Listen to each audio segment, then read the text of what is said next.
Like this feeling, whatever this is, I don't know what this is, but it's like, it's my dream home that also moves around. Like I don't have to be stationary, which for a nomad, there's nothing better than this. I mean, come on, it's bougie, it's beautiful, it's got everything I need, like beyond everything I need.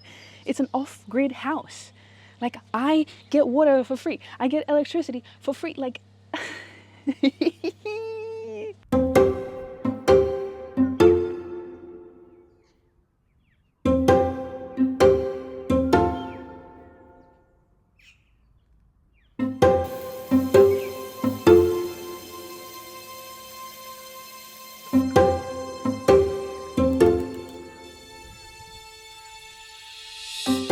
welcome to Neila, my tiny little home on wheels.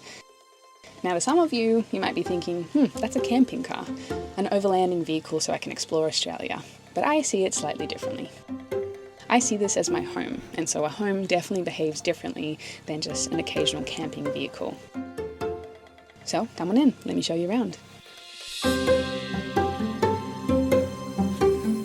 If you're new here, hi, I'm Sorelle, a 35-year-old that has traveled to 60 countries, became financially free at 33, lived in Iceland the last 8 years, and recently moved back to Australia to fulfill my goal of traveling around my own backyard. I'm also someone that's really fascinated with the idea of freedom. Now, I'm definitely not one that has all the answers, but I have asked almost everybody that I meet about this concept and what it means to them, and I can tell you it's one of the most complicated ideologies that we have out there.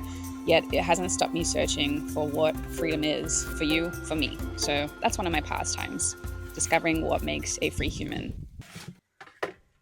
It's my home. It's my home. I'm so happy. It's my home. Of course, at 35, most people my age already have a home, a family, stability, normal jobs. Then there's me, living in a car with absolutely no plan and no desire to move into a real home, probably ever. I genuinely feel so happy in my heart right now. I feel so grateful. Oh, this is one of those moments that I really, truly want to just lock into my memory forever. It feels so good in my body. I guess that's what makes living very interesting, because in the end, you get to choose your own path, even if it's really, really weird.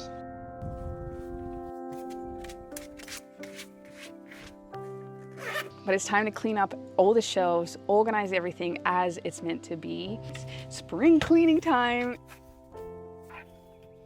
Everything that is going into the car is going with me around Australia.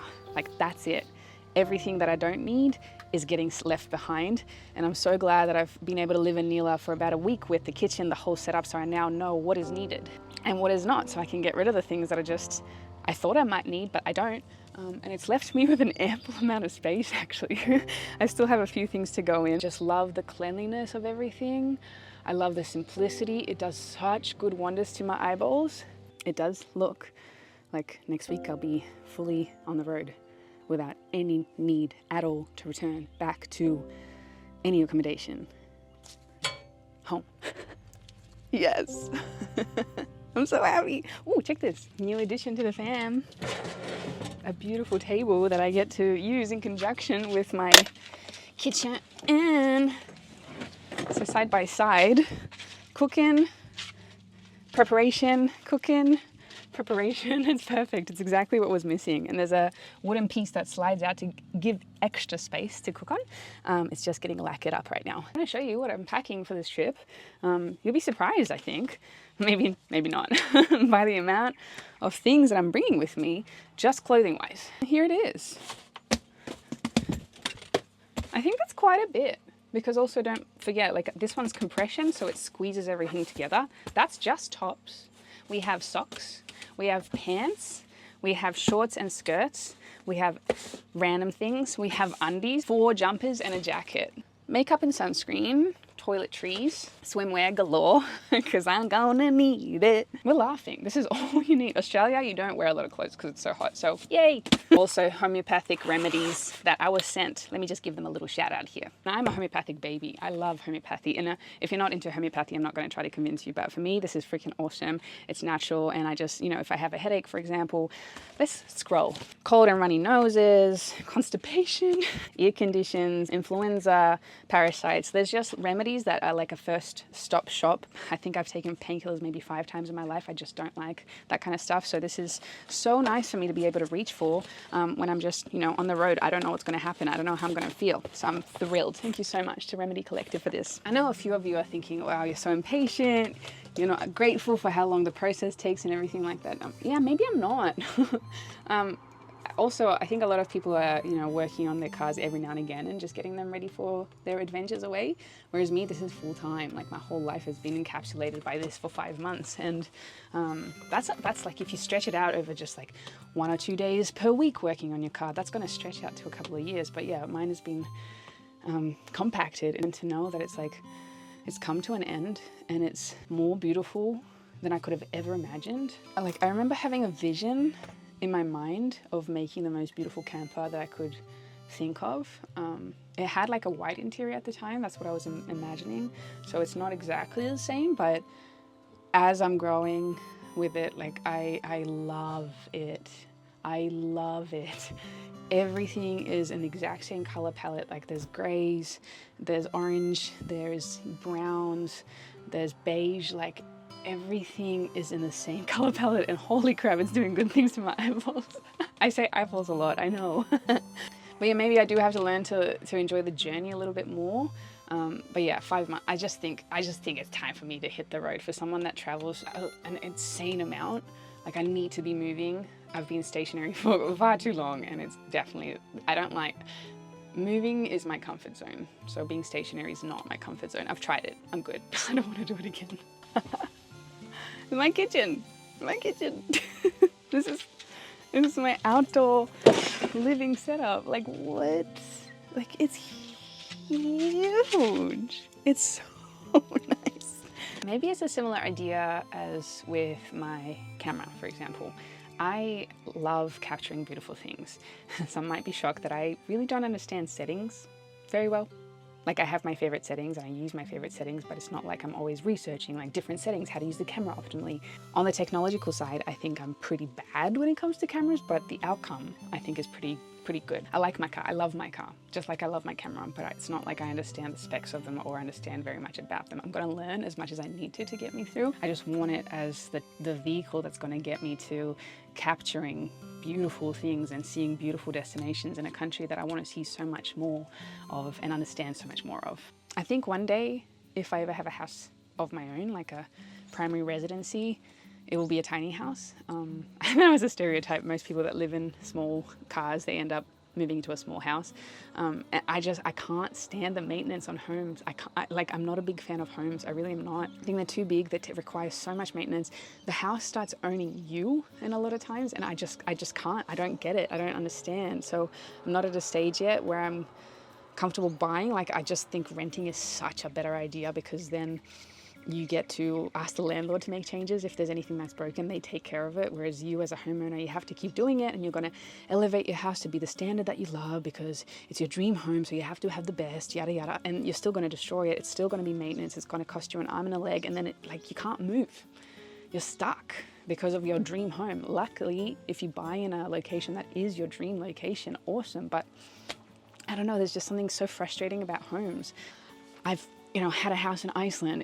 I still have it. I can't freaking sell it because of just bad real estate agents. So if you want it, it's still on the market. The beautiful, beautiful house. I want to get rid of it. So it's going to be a good price is all I'm saying. It's a beautiful house. It's a dream house for so many people. I just don't live there anymore. I would like to move on from that chapter. I had my apartment that I thought was going to be my forever apartment in Iceland, got stripped away from me. So, just the pain of losing something that you got so attached to, which was a house that grounded you in the first place, that you kept returning to, but you didn't really want to be there anyway. Like, I guess I have some unpacking to do around homes, but this is why I'm so excited about this house, because it moves with me. It's going to be with me. It's going to grow with me. It's going to see things, but it's like the comfort of being able to travel anywhere.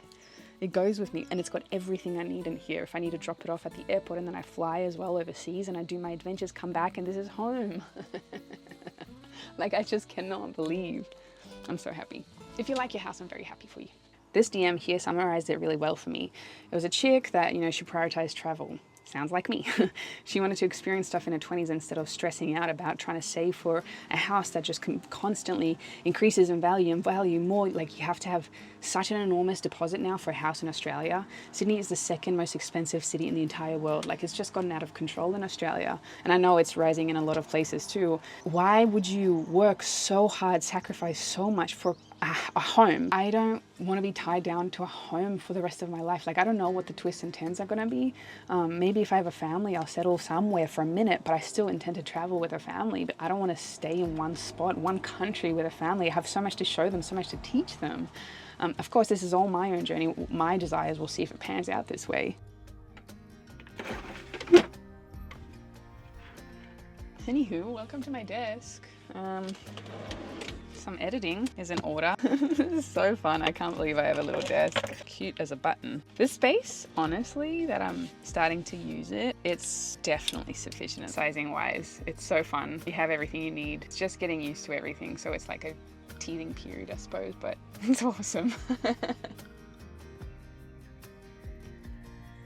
Today is also the day that I tried camping at a campground for the first time. There's something kind of nice about it. All the amenities are there and you don't have to stress that someone's going to find you when you're stealth camping. I always just stealth camp because I really love the isolation and the nature. Something else that I used to, that I've observed when I was looking at YouTube videos of other people living out of their 4 drives, it kind of gave me a little anxiety to see how messy it looked inside. But now that I've done a little bit of my own travels, it's messy, but it's like an organized messy because the space is so small, so you have to have things not all packed away, but you know where things are, so it makes sense to you. So from the outside, I might look really messy, and sometimes it does get messy. It gets really messy really fast. That's also true, but yeah, I've kind of noticed that you just get used to things being scattered a little bit, and it's kind of okay. It's like a give and take because you want to have your things on the road for the long trip that you're going on. The car shows you exactly what kind of priorities you have. Anyway, doing as well as I can to keep it organized. I think it's not too bad.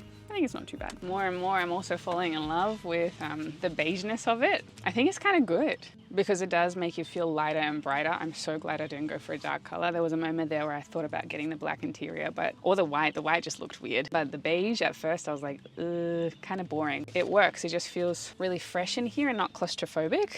So maybe the simplicity and the minimalism of it is actually a really good thing. Shout out now to the amazing Squarespace, which is the all-in-one website platform for entrepreneurs to stand out and succeed online. Let's talk about the features that will help you succeed. We have Squarespace Blueprint, AI and SEO tools. Choose from professionally curated layouts and styling options to build a unique online presence from the ground up, tailored to your brand or business and optimized for every device. Easily launch your website and get discovered fast with integrated optimized SEO tools so you show up more often to more people and grow the way you want. Flexible payments. Make payments seamless for your customers with simple but powerful payment tools. Accept credit cards, PayPal and Apple Pay, and in eligible countries offer customers the option to buy now and pay later with Afterpay and ClearPay. My favorite, Fluid Engine. It's the next generation website editor from Squarespace.